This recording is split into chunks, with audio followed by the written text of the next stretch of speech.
Hello, morning everybody, it's Nick. It's very early in the morning, but I wanted to share this with you while I'm in the moment really. So it was Mental Health Day yesterday, and I'm with people, who said actually every day is Mental Health Awareness Day. So something happened yesterday that I wanted to share while it's raw and it's here, because otherwise it'll go and then I'll forget how it felt.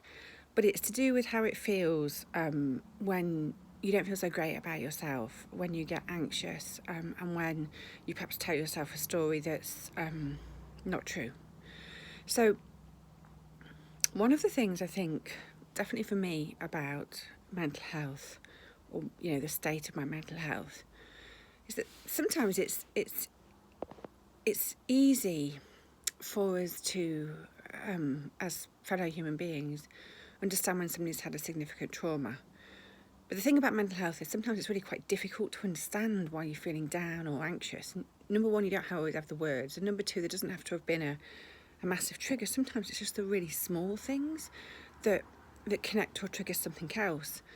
And I don't know if anybody's like me, but it's those small things that actually you don't talk about. And you don't talk about because I certainly think, God, it's so silly. If I actually, let it out my mouth, I'm just going to sound really silly. And people are just going to think that's really odd, and it's just pissy, and therefore I don't say it and I don't share it, and therefore it sits and it festers in my mind. But the reality is I am feeling bad because of it. So here is a classic example. Yesterday, first time in 2 years, so it was a great day because I did go out for a run, and the person who inspired me to do that is James Victoire, who I watch a lot. He does these post-run vlogs, warm downs, where after he's been for his run, and what's really lovely about it is he's not, out doing marathon runs or stuff. He's doing, I think one day he's been managing his 3 miles and then his 4 miles, and so it feels really accessible. Then he just talks about what's in his mind, and I love that raw authenticity, and I love a lot of his messages. He just really inspires me. And I thought, do you know what? James is right. I'm going to get out there and I'm going to run. He's really inspired me to action here.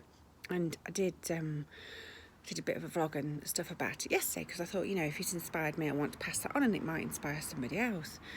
And so on Instagram, in my story, I put a shout out to James Victoire to say, thank you very much. And he's a really, I love the fact that despite no matter, goodness, how many thousands of followers he has and so forth, he genuinely responds. And in the story, he responded with so I think my strapline was something like, today's the day, go grab it, or whatever. And I put a little shout out to him, although to be fair, the words were so small in the story, it's a bit pants, you couldn't really read it. And he just responded with one word, yup. No exclamation mark, just yup. And, that should be nothing, shouldn't it? It shouldn't bother you at all. Or it should be, great. He's, it's great that he's responded and he's agreeing. But no, it triggered something in me, and that trigger was, that doesn't sound that supportive. So, I'm making a subjective judgment. I know that. My rational mind knows that, but my feeling mind is still doing its own thing.